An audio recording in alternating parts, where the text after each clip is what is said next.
Each year, Microsoft Research hosts hundreds of influential speakers from around the world, including leading scientists, renowned experts in technology, book authors, and leading academics, and makes videos of these lectures freely available.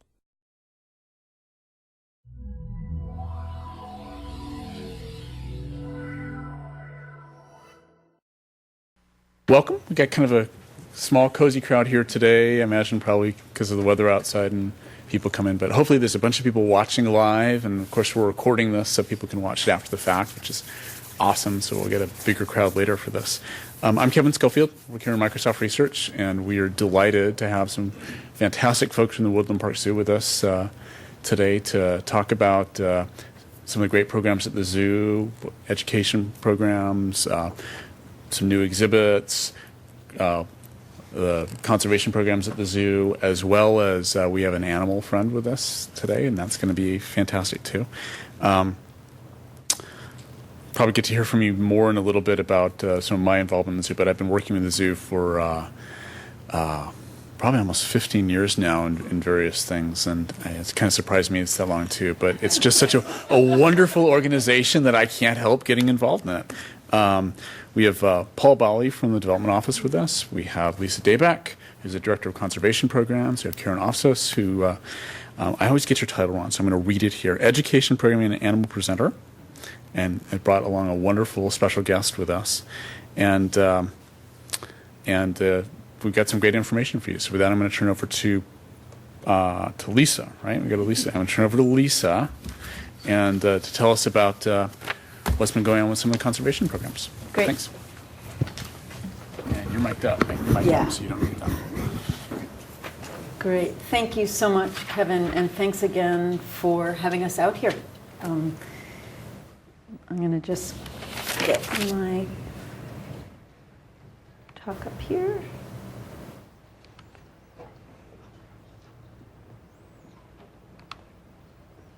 All right. So since we're a small crowd, we can, if you have any questions during what I'm talking about, feel free. And I know some of you have heard these talks before. And actually today, I'm going to be talking about the Woodland Park Zoo's Partners for Wildlife program, and then specifically the Tree Kangaroo Conservation Program, which is our signature program. So Woodland Park Zoo, you may not know, but we have kind of behind the scenes, we have a whole connection to wildlife, and we connect our zoo animals with work on the ground around the world. And so these are some examples of some of the animals and some of the programs that we support around the world. And what we say about our program is we're partnering with local communities for the future of wildlife. And that means that all of our work and all of the work that we support is community-based conservation. And the way we define that community-based conservation is that we care about the animals, so we're all about species protection. We care about the habitat that the wildlife live in, so we care about habitat protection, but we also care about communities. And so usually the big focus for community benefits is health issues for humans and also education benefits. And with the health, we say, you know, how can you look after your wildlife or your forests if you're not looking after your own health or your community's health? And with education, of course, it's all about kids and teaching kids so that they can teach their parents for the future. And then we care very much about capacity building. So providing the tools and the information for local communities to manage protected areas or look after their wildlife.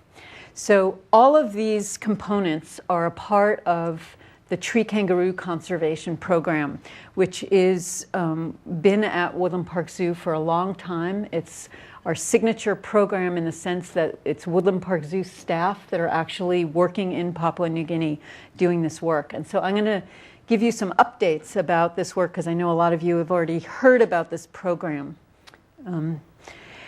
The Tree Kangaroo Conservation Program is all about the Matschie's tree kangaroo. And we currently at the zoo have a Matschie's tree kangaroo, and we're getting 2 more, and we're hoping to breed them.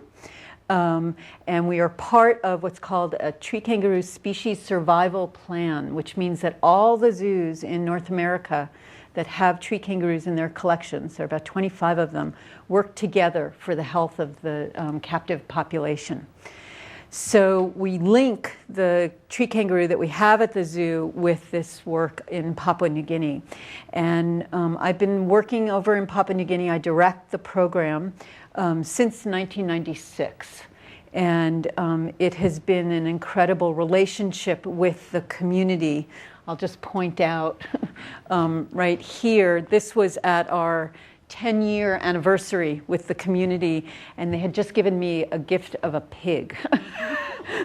And it was a baby pig, and they told me, and pigs are very important to them culturally. I had never been given a pig before.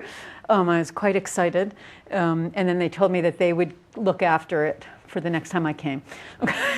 So who knows what happened to the pig. But anyway, it was a very nice gesture. And it, in many ways, this signifies the relationship between our program and the community, that it really is about the relationships of people. So we focus on endangered species research, tree kangaroos and other endangered species. As I said, we focus on schools and healthcare support, and then also educational opportunities for Papua New Guinea students. And this is Gabriel Porolak, who is one of our graduate students who we've been funding. He's now finished his master's. We're hoping that he will then go on for a PhD, but he is the scientist of the group. And then we've also really been focusing on creating a conservation area, a protected area. And that's what I'm going to focus on today, because I'm really happy to say that we've been really successful in creating this, it's called use conservation area, and what that means is use stands for the three large rivers in this area. So it's the Yupno, Orowa, and Som rivers. I don't know if this works. Is there a, I don't know if there's a pointer. Well, anyway, this is where we work. We work on the Huon Peninsula, and where the box is the use conservation area. And this is the protected area now that's the local landowners have set aside for conservation. So this is the big push of our work. And what's unique about Papua New Guinea is that over 95% of all the land is in the hands of the local people. And that's incredibly significant, because what it means is to do conservation work is you are working directly with the local communities, the landowners. So we are not taking the land away or selling it or anything like that. So it absolutely relies on landowner participation. And so over the 13 years that this has gone on, we have worked with the landowners in terms of management, land management, GIS mapping to make sure we know the boundaries of the conservation area. They make their own maps, and then they have decisions to make about the rules of this conservation area. But what's most exciting is all the landowners agreed to do this, but then it had to go up the levels of the government in Papua New Guinea, starting from landowners to the district, to the province, and then to the national government. And in January of this year, last year when I came here, I talked a little bit about how we're working towards this, but it actually was declared as the first national conservation area for Papua New Guinea. And this was through the Conservation Areas Act of 1978. So it was put on the books in 1978, but no one had ever been able to successfully create a conservation area in Papua New Guinea. So Woodland Park Zoo has helped to create the first conservation area in New Guinea, and that will help with others as well.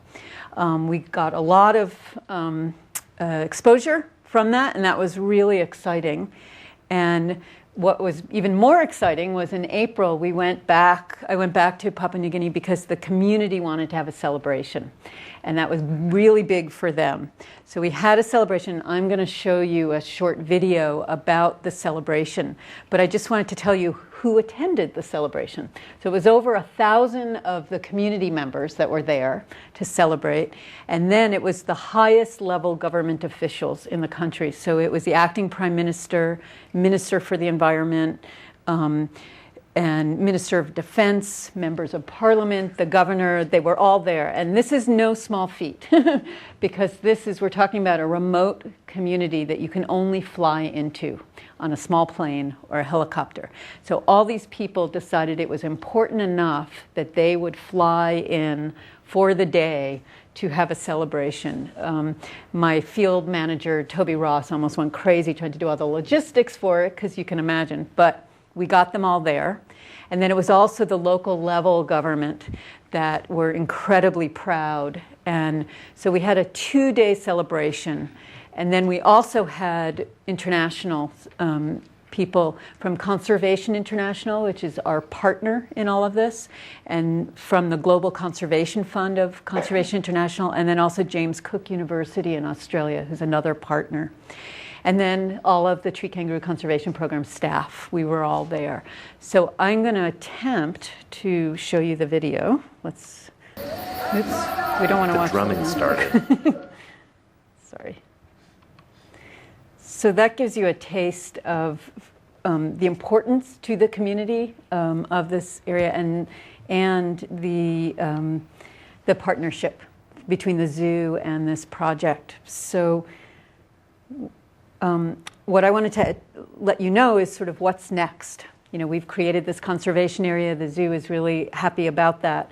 And what's next is creating the long-term monitoring of the tree kangaroos. And I want to tell you a little bit about that. And then also that we're creating a conservation trust or an endowment to help support the long-term management of the conservation area. So this is the science part. And one of the things that we're working on right now with National Geographic is CritterCam. I don't know if any of you have ever heard of CritterCam. Do you know their project? They do, it's an arm of National Geographic, and they actually put cameras on animals so that you can see the animal perspective. And they've done it mostly with marine animals. And we've now joined up with them to try it out on a tree kangaroo. So because tree kangaroos spend so much of their time up high in the canopy that you don't know what they're doing, and you also can't see what they're feeding on, etc. So this would open up a huge window into the world of and the ecology of tree kangaroos. So we've been working with them for a couple of years, and they were able to put together a very lightweight camera that goes around the neck of a tree kangaroo, sort of like the radio collar that we use when we're tracking them. And we tried it out on an animal at the Oregon Zoo in August, and she was great because she allowed us to put the collar on her. And then what happens is it's actually recorded on board the camera, and then we have to take the collar off, and then we can download the video. And so I wanted to show you just a smidgen of what we actually saw. So this is never seen before, but this is what we can see in the wild. So that's the mouth of the tree kangaroo, and then that's her looking down at us.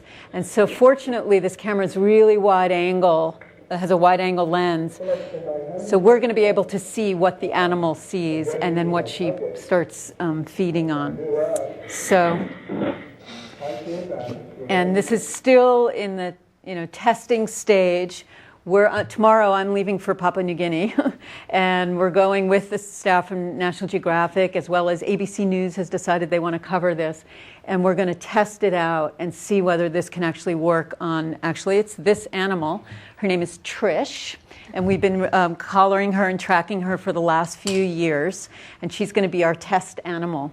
So we'll put the collar on her We'll let it go for 3 days. It will be a total of about 4 hours of filming.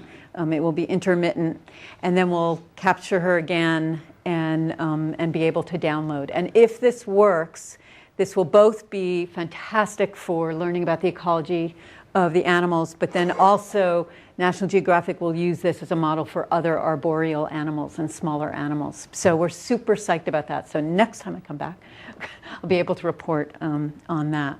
So I just want to come back to, in closing, the Conservation Trust, because that actually is the biggest need right now, is to set up. I think it's really important for conservation that if you set up a conservation area or program, you then have to think long term.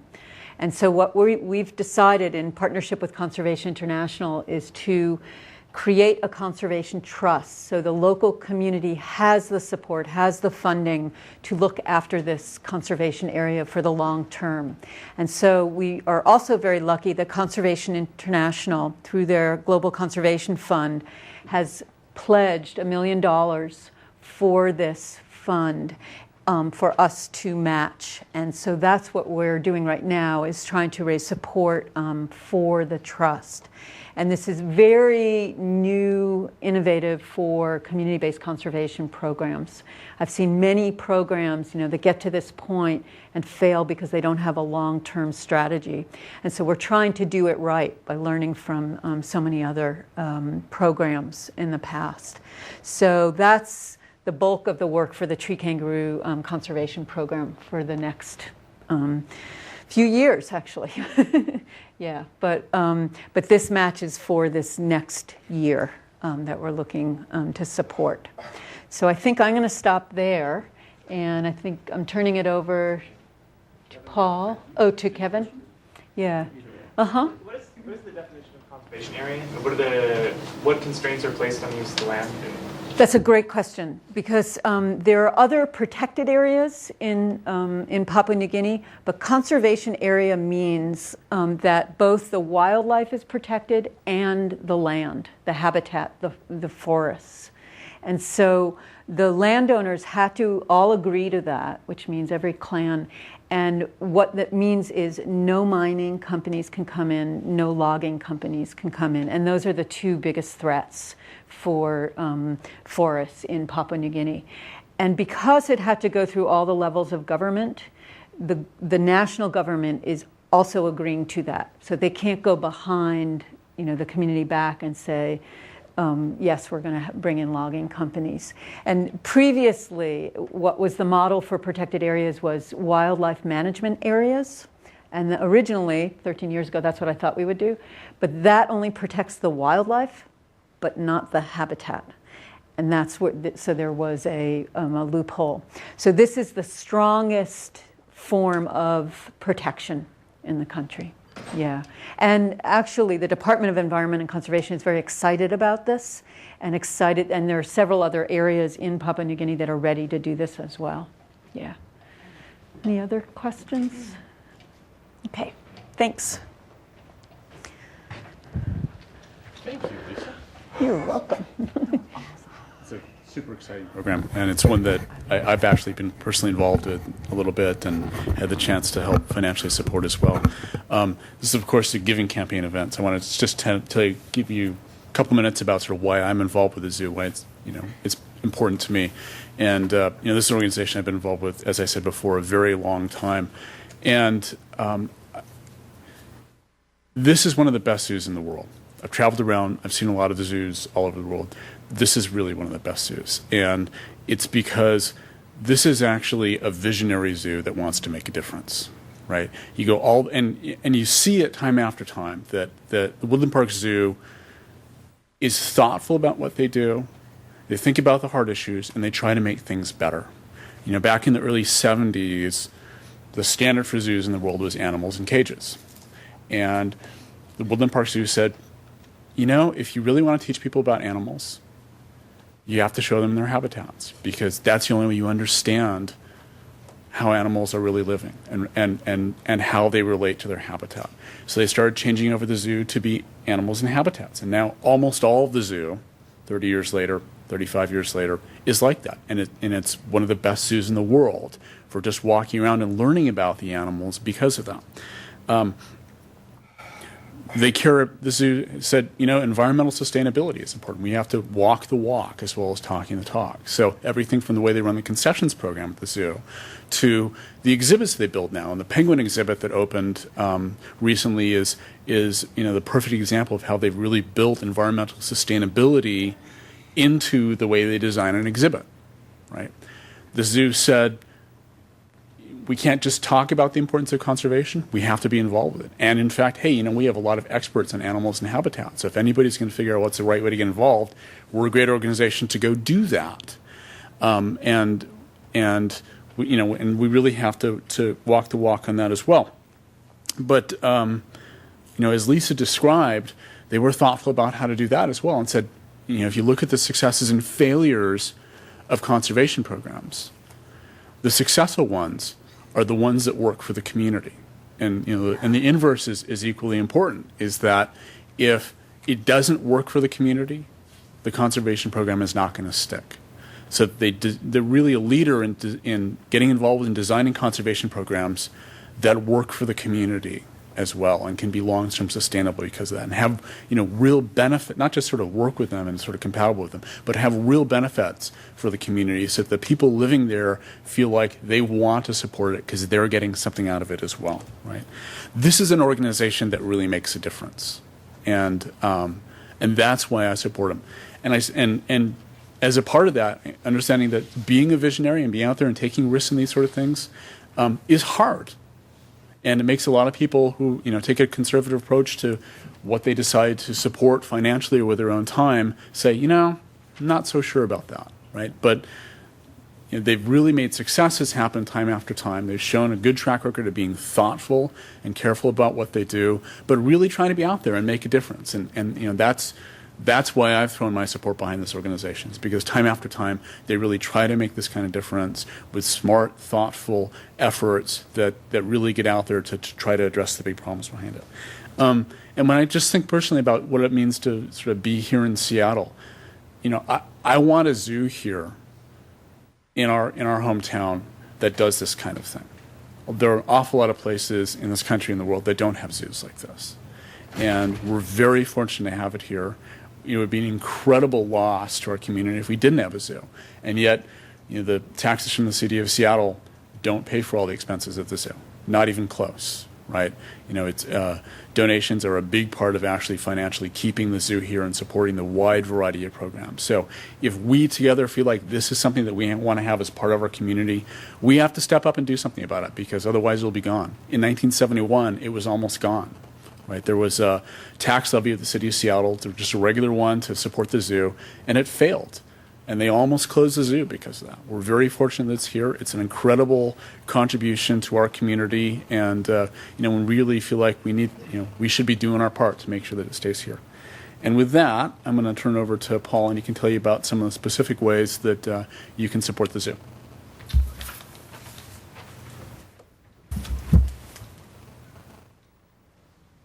Turn myself on here. So thank you, Kevin, and thank you, Lisa. Both really great examples of why zoos are a great place to put your giving dollar, not only during the giving campaign, but all through the year. And so what I wanted to do is kind of give you a sense of what are a couple of ways that maybe you could support the zoo this year, it being the giving campaign and all. And I did also want to encourage you, if you haven't signed in, we've got a couple of clipboards around. Please do let us know that you came. Let us know what you're interested in at the zoo. If you want to sign up for our e-news, please do that. We'd love to have you become more informed about the zoo and the things that we do every day. So what's going to happen here is I'm going to tell you about some ways you can support the zoo, and I'm going to give you one more sneak peek of another thing coming to the zoo, another exhibit coming next year. So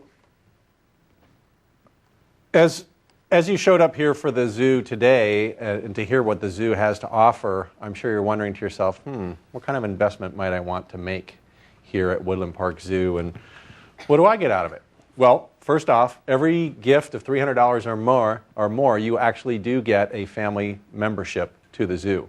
So for the course of the next year, then you will be able to bring your spouse and your kids and additional guests to come and experience some of the great natural exhibitry that Kevin told you about. Now, there are obviously a number of different ways that you could support the zoo. One way that we're hoping, since we were talking specifically about Lisa's conservation programs today, and specifically about the Tree Kangaroo Conservation Program and the Conservation Trust, is that you might consider actually supporting that particular program. Not only is it saving habitat and wildlife in Papua New Guinea, but it's also working and helping the local people, providing a livelihood, giving them access to medical care, giving them access to education that they wouldn't otherwise have because the conservation program is there. So I think those are some great reasons. But another great reason, something that I know myself as a donor and other Microsoft donors that I have known have liked the idea of getting a match. So Lisa talked about the Conservation Trust. You can get a match not only for your donated dollar, but also for the Microsoft match dollar. So you have the potential of raising $4 for every $1 that you donate. And to me, that sounds like pretty amazing leverage. So if you're looking for the best leverage for your conservation dollar, I don't think you're really going to be able to find a better deal than that. So think about that option. If perhaps maybe you're thinking about other ways you might want to support the zoo, general fund gifts, just a general gift to the zoo, I really think of it as kind of a diversified investment because we have some of the greatest education programs around that are award-winning. We have award-winning conservation programs. We have animal care. Obviously, we take some excellent care of our animals. So your donation dollar can be used in a multiple of ways if you just give a general gift to the zoo. We also have what we call the Your Name Here campaign. I don't know how many of you got involved with helping to fund the penguin exhibit last year, but you had the opportunity to put your name or your family's name or your dog's name or whomever on a fish plaque that was in the pathway at the exhibit. And people really get a kick out of that. Well, we're doing that again this year because next year we're opening a new west entry, and we are also going to have the opportunity for people to put their names on anchovy plaques in the new entry as well. So what does that take? It takes a gift of $1,000. Now think to yourself, how could you make that happen? Well, you could do a $1,000 gift. You could do a $500 gift plus Microsoft match. You could do a $1,000 gift plus a $1,000 match. Multiple of ways that you could do it. So think about that option. And then we also have a giving catalog. It's at the back of the room. And there's also a link from our website, which I'll put down here at the bottom. And we also have a raffle come up I'll tell you about in a second. But the giving catalog tells you about different areas around the zoo that you could support for animal care, for the education, for the conservation. So that's another possible way that you might want to do that. And then we do actually have a raffle at two levels. So if you're one of those that kind of gives it the leadership level, which not only gets recognized here at Microsoft, you get to go, I understand, to special events here at Microsoft with Steve B. and other execs. But if you give at the $1,000 level to the zoo with a match this year, we'll put you in a drawing for a tour for 4 at the zoo behind the scenes, either over at the elephant exhibit or over at the day house or the night house. So if you're an elephant fan, if you're a reptile fan, if you really like the night house, you could pick one of those and you could bring 3 of your friends with you to come to that. So we'll have a raffle at the end of the campaign for that. And at the $500 level, how many of you go to ZooTunes? Anybody go to check out concerts at the zoo occasionally? Well, we had some great artists last year, including Emmylou Harris, and we've had other great artists over the years. VIP tickets to the concert of your choice if you give $500 plus match. Of course, we'll have to draw your name, but we will have a raffle for that as well. So those are 2 opportunities for you to win and support one of the best zoos in the world. Any information that you need, feel free to contact me. My business card is in back. And we also have a website, zoo.org/Microsoft. That's pretty easy to remember. So if you want to come to another presentation, you want to learn more about some of these things that I talked about here, please do feel free to access that site. And one other thing that we are going to do today that I just realized I hadn't said a word about, we're going to do a little raffle today. And we have a couple of fun items to raffle off. So what I'm asking everyone to do, if you're interested, is to grab a raffle ticket and throw your stub. I do have a bag over there, and we'll draw the name at the end of this event. And the two items, we have a Zurika cranium game, which is pretty fun from what I understand. And then since this is the year of the snow leopard cub, we actually have a snow leopard to give away as well. I see some members of the audience might be particularly interested in that. So with that, why don't I go ahead and hand out the raffle tickets, and then what we would like to do is introduce Karen Oftus from the zoo, who is one of the most fun presenters at the zoo because she gets to bring all the coolest animals. And so she has a special guest with her today. So what I want to do is I'm going to leave it up to Karen, and we'll hand out the raffle tickets while we're doing that. Thank you, Paul. Thank you. I do actually have one of the best jobs on zoo grounds because I work with a lot of different types of animals. And you know, I've done a lot of Microsoft events. I've come here many, many years to the gift giving campaign, and I usually have something to say, something organized. But I have to tell you that I changed my mind today. I changed my mind when I was listening to Lisa talk. I know why it is that I work at the zoo. I, personally, from a very organic and a personal experience, I know the impact that the zoo has had on me. I'm born and raised here in Seattle, and Woodland Park Zoo was the zoo of my childhood. And I actually remember in 1971 with the threats of the zoo closing, you mentioned that, with the threats of the zoo closing, I was 11 years old, and I remember being absolutely panicked that my zoo, the place that I loved to go to see animals where I wasn't going to be able to see them anywhere else, the thought of that closing was, I was 11, and I can remember the impact that I had, that had on me. And as Lisa was talking, one of the things that really struck me was the idea of this woman who, I kind of see Lisa as this little shrunken down girl. She's this little girl, and at some point she had to have had really very profound and very significant experiences in nature in order to get her to the successes, to the point where literally she has helped, she is the driving force. Woodland Park Zoo, yes, but it was because of the relationships that Lisa built with community members in Papua New Guinea. It's because of that that we have been able to succeed at building a conservation area, the first time ever in a country. And so that's a huge, huge success. And when I think about that, I think about this little person, this little girl, who must have had some experiences growing up that helped her to build a foundation of appreciation for nature. Not only for wildlife and tree kangaroo, she started her research, right, going to college, which is very important, started her research on tree kangaroos and has risen to this success and literally has taken the zoo with her. So I think about that, and I think about my experience and Lisa's experience getting out of nature, having teachers that can affect little children in ways that hopefully will help to build conservation stewardship. And that is one of the pillars of intent that the education department has. And one of the ways that we do that, a mechanism that we use to do that, is to create opportunities where kids and their families, 75% of our visitation at the zoo is families with children under the age of 8. So huge, huge family population at the zoo.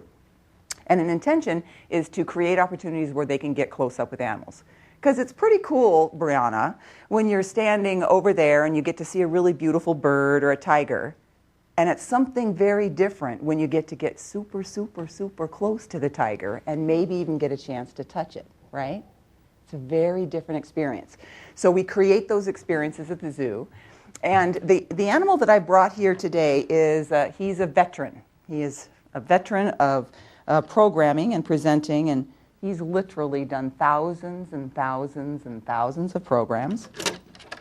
And he's part of that resource. He's a mechanism by which we help to build stewardship at the zoo.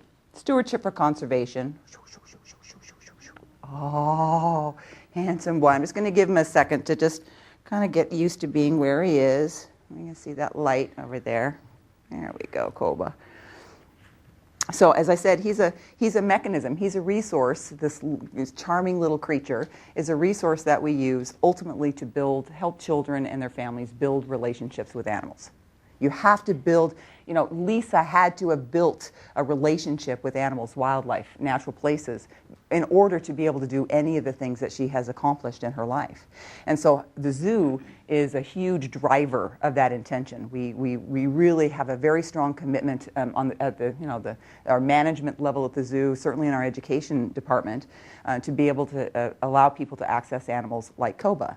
Now, Koba is a bird. As I said, he's done thousands of programs. He does off-site programs and also programs there on zoo grounds. And this is a bird who is 17 years old, and he was actually hand-raised at the zoo. So we had his parents. We didn't know if they would be very good parents. It is not uncommon for first-time owl parents, if there's stresses in the environment, or they're new, they're just, they don't have the experience. It's not uncommon for them to commit infanticide. They'll actually sometimes abandon their nest or even kick their chicks out of the nest. So we pulled those eggs and we hand-raised him. And so he is an imprinted bird, which means he is fully bonded to people. And Koba's a little special in that he kind of thinks I'm his girlfriend. It's true, because he's bonded, he's imprinted, he receives his food and his attention and his confidence from the people who help take care of him. He's just finishing the breeding season, just starting at the end of it. But when he starts the breeding season, he chooses someone who he rather likes. And for about 8 years now, I have been the one he has liked very, very specially. Not like I have an issue with that, okay? It's an okay thing. But what it means for Koba is that he starts getting a little territorial. He doesn't like, especially men. If men come up close to me and I'm handling him, he stands up really tall. He raises up his crest a little bit. It's sort of like he's saying, okay, don't you get too close to my girlfriend, right? So that's the communication. And when I finish a program at the end of the day or something and he's going to be fed, we have this little dance that we have to do. Now, in the wild, a spectacled owl in the wild, South America, tropical rainforest, when these guys find a mate, what they do is they go catch a mouse or a lizard or a bug or something like that, and the males give the females the little gift, like, wow, what a great hunter I am, right? I'm just a great hunter. And if she likes him and thinks, he'd make a good mate, she'll accept the gift, and they do this whole dance, and it's a whole big thing. So when I'm done with the program, if I'm feeding him at the end of the day, we have to do this whole thing when he's in the breeding season. And it kind of looks like this. I got a mouse. It's dead. And I'm going to give it to him. And so he takes it in his beak, and then he starts bouncing up and down and going, and he brings his wings out, and he's like, oh, I'm such a great hunter. Look at me. Come on, Karen, take this mouse because I want you to be my mate, right? So then my job is to take he's got it in his beak, and it's to take it and go, Koba, you're such a handsome bird, what a handsome bird. And he gets even more excited because his mate is taking the gift. And only then, after this 15-minute thing, will he eat the mouse. Now, that is not a problem. It's not a problem because we provide quality animal care at Woodland Park Zoo. And that's part of it, right? And it's not a problem, except that he starts the breeding season around January, and he ends about mid-September. So I never take vacation until October. I never take vacation if I'm doing a lot of programming, especially in the summer, right? Because he needs this whole thing in order to, the dance, the thing. It's part of our quality animal care, but really it's part of the charm of this animal. And those stories, right, help you see him as something different. He's not just an anonymous bird, right, sitting on the glove. He is a little character. He has a personality, and that's how we start to teach people to build relationships with animals. We have little Lisa, right? She's hanging out on Cape Cod. She was born in New York, okay? So even someone who lives in the heart of a city can go on to create those relationships with nature and go on as a conservationist working in a zoo, working in a national park, working wherever, so that we can help to protect these areas to help protect animals like Koba, right? So he's just one of the animals that we use. I do have some things I want to pass out. If you guys have any questions, I can take a few questions right off the bat. And is it Brianna? Brianna? I'm going to have Brianna help me with something. You want to help me with something? Because I love this part. Everybody knows that when owls fly, come on up, stand right there. Everyone knows that when owls fly, they're very, very quiet. That's because they don't want every mouse and every lizard and every snake to know they're coming and trying to hunt them, right? They don't. They have to be sneaky and very quiet in order to be successful. So I'm going to prove to you that owls are very quiet. I want you to take this feather. This is a feather from a bird who is not an owl. This is from a turkey vulture. And I want you to take that feather and I want you to flap it as if you were flying to Alaska or something. Flap it really hard. Listen. Is that noisy or is that quiet? What do you think? It's noisy. Here, you are such a scientist. You are such, okay, so you know that one. It's from a bird who is not an owl, right? Now I'm going to give you a whole wing from an owl. This is an entire owl wing, and I want you to flap that as if you were flying to Alaska. Listen. Harder. I can't hear anything on the other when you're there. Yeah. Yep. You can't hear it. Can't hear it, right? So he's really, really quiet when he flies, which makes him a very, very successful predator, right? And then I want you to feel that. Smooth.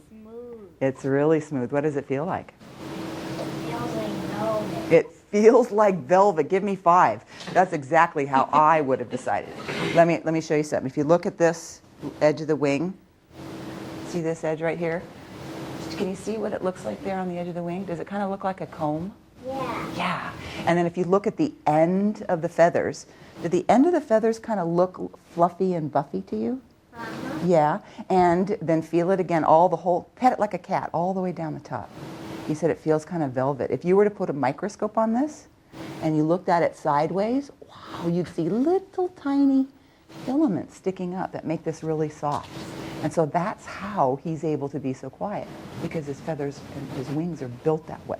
So what I want you to do, since I know all these other big people, which are really little people in big body, I know it, I want you to take that around and let everybody else feel what you felt.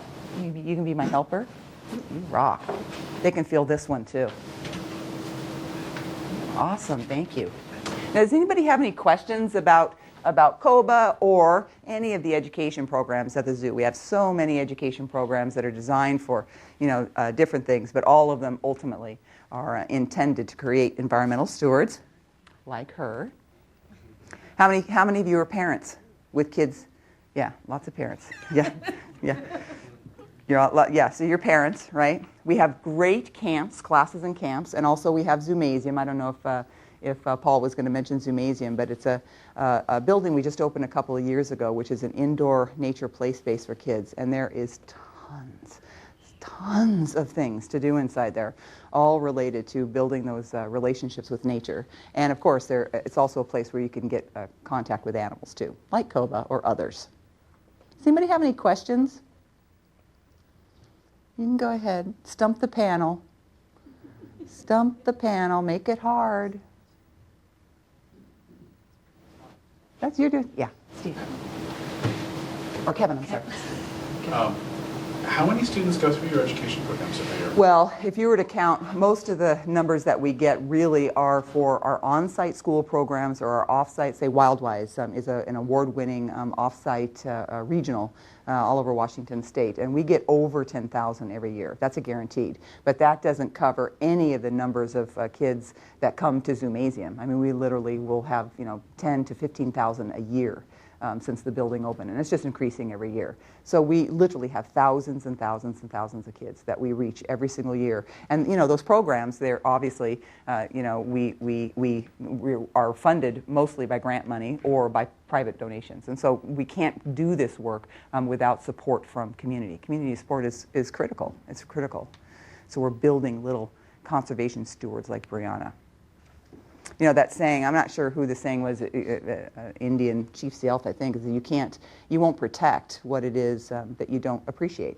And that just, it's logical. It makes logical sense to us that we have to learn how to appreciate something before we'll take any steps, whether they're financial steps or whether they're volunteering our time, whether they're making sure that we get our children out of nature. It's critical. It's not only critical to the world in terms of her future protection of it, but it's critical in terms of her development, her emotional and mental development. It affects how well she learns. It affects a great deal of things with kids. And so getting them out in nature is really, really critical.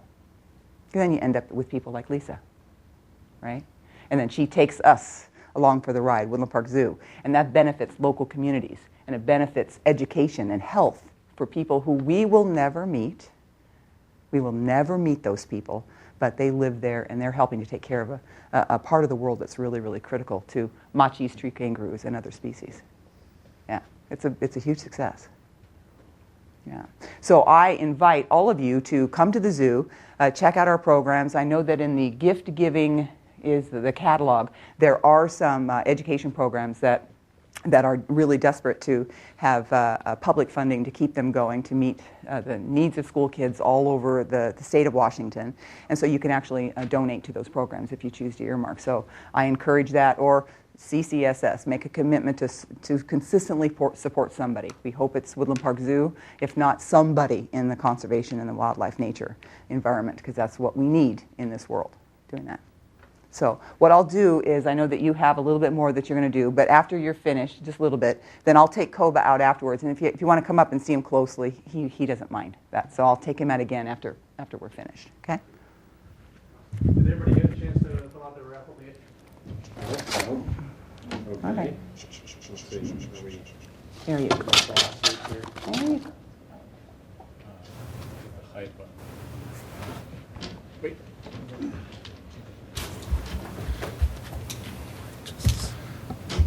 Oh, yeah.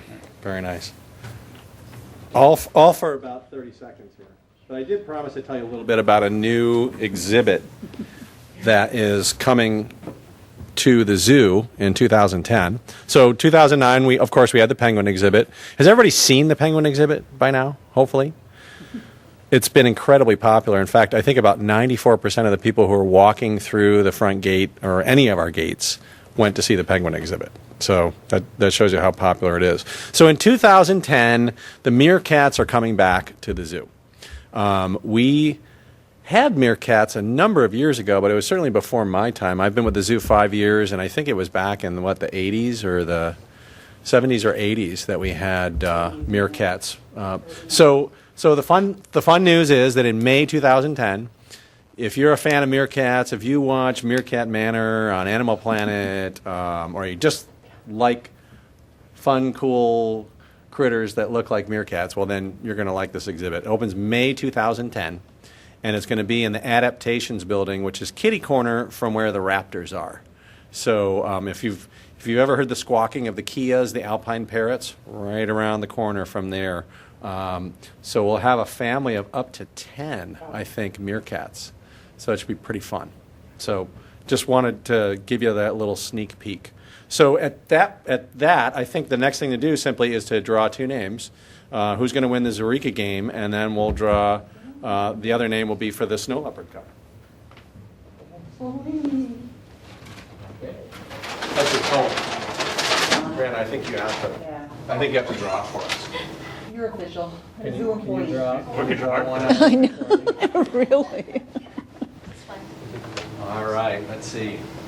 Well, we don't have a name, but we have a number, and it's 273. So the last three digits are 273. Winner! You got the Zurika game. Radio guy. So you're starting to accumulate for the family. Very nice. All right, Anna, can you do my second one for me for the Snow Leopard Cup? And those of you who don't know what we're talking about, the Snow Leopard Cubs were just born at the zoo 4.5 months ago. So if you haven't been to see them, you should see them. And then while you're there, you should go see Huon, the tree kangaroo, over in the day house. Yeah. So you can actually see one of these tree kangaroos up close and personal. Okay. Thomas Wise, come on down. You are the winner of a Snow Leopard Cup. And if you don't like having it in your office, I'm sure your kid will. You have a Mac for the snow leopard? So I think that pretty much wraps it up, unless anyone has any other questions for me, for Lisa, for Kevin, for Karen, for Koba. I think Karen can answer for Koba. Where are the meerkats coming from? The meerkats are coming from different zoos. My understanding is Point Defiance is one of them. So we should be getting at least 1 or 2 meerkats from Point Defiance and possibly a couple of other zoos as well. So when you look around the zoo and you look at other zoos in the country, where is it that you wish that we were, where do you see the room for improvement? And Where do we see that? What is it you wish you could change about the zoo that you're trying to change? About? Besides, obviously thinking about new exhibits and stuff like that. So about our zoo in particular? Yeah. What would we like to do? Well, it is a given that, you know, and you mentioned it too, there are a few exhibits at the zoo that we do want to improve. So one of the things we're going to be working on in the future is working on our tiger and Asian bear exhibits and improving those, because that is probably one of the oldest areas left in the zoo that has not been improved. 1950s. 1950s, and that was state of the art. In fact, I think my understanding was Marlon Perkins was there at that time from Wild Kingdom to roll out, to basically raise the curtain on those exhibits when they were new, and they were considered state of the art back then, so they're sorely needed. But I think expanding our education and our conservation programs is always something we're striving for. I mean, ultimately, you saw our mission. I think Kevin actually read it to you when we first started. You know, ultimately, what we want to do is inspire conservation action. Whether that is going home and planting a native plant in your backyard, whether you decide that you want to volunteer for a conservation organization, or maybe you want to donate to the Tree Kangaroo Conservation Program or the Grizzly Bear Outreach Project or any of the projects that we support. So I think there's always something to strive for, because we're trying to raise awareness. We're trying to raise awareness about the loss of habitat, the loss of species. It's happening every day. And certainly with climate change, it's going to become even more of an issue to monitor species and make sure that we're protecting them before we lose them altogether.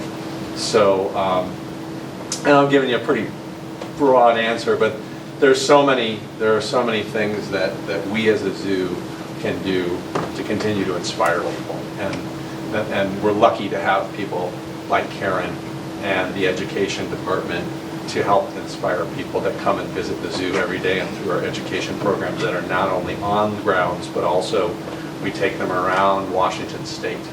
So, any particular?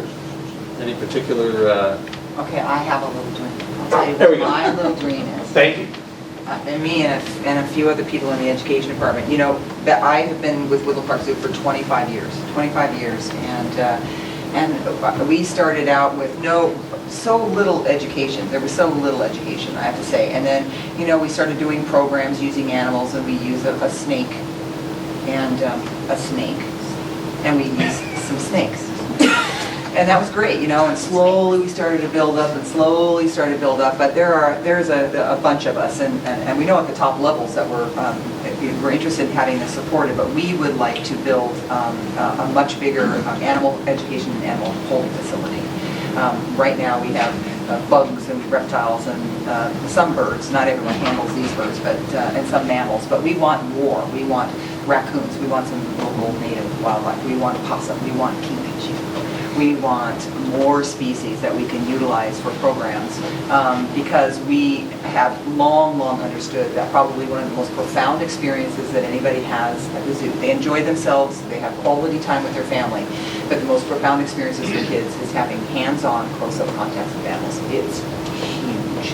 It is so huge. I can't even tell you, it's so huge. And it not only affects their knowledge, but it also, another attention that we have is to build empathy and compassion.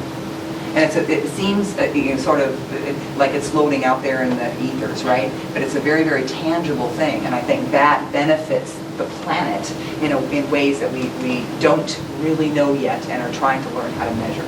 So having animals to do that is really important. So that's my dream, that we have a larger education animal holding facility, and thus more animals to use for education programs and the keepers to care for those animals. That would be my dream. It's a great Before dream. I die.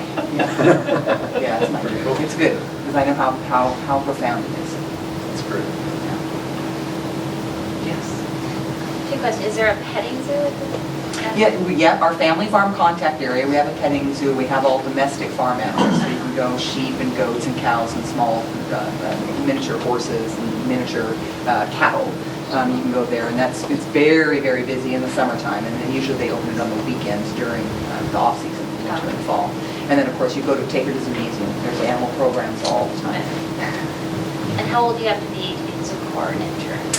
You have to be a sophomore in high school. And to join the Zoo Corps program, at least 15, to join it's a teen development. Zoo Corps is a teen development program, and it's an amazing program. If I had had Zoo Corps when I was a kid, just get out of my way. I would just, it would have been amazing for me, really. I had to kind of learn myself and drive myself, but having that is really, really amazing. And to be an intern, usually it's a third year Zoo Corps volunteer. So they've gone through the Zoo Corps training program for 3 years, and then they compete to have the intern positions, which are paid positions, and they do all kinds of things on zoo grounds. Yeah. Something you can aspire to, because it's really fun. One other hands-on idea I had too, I'm sorry, I didn't mean to interrupt you, was during the summertime, you can come and feed our giraffes too. Yeah. That's not a petting opportunity, because giraffes don't really like to be pet very well, but they love to stick out their long tongue and grab branches out of your hand. And we have a little feeding platform that's open, just closed on September 30th, but I think it opens May, June. Oh, it'll open in May, yeah.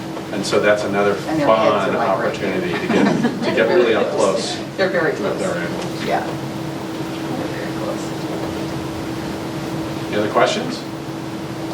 Thank you all for coming. Yeah. Feel free to stick around afterwards if you want to Yeah, you can come ask up. any of See us some Koba. questions or chat. So, Sounds good. okay. Thank you all.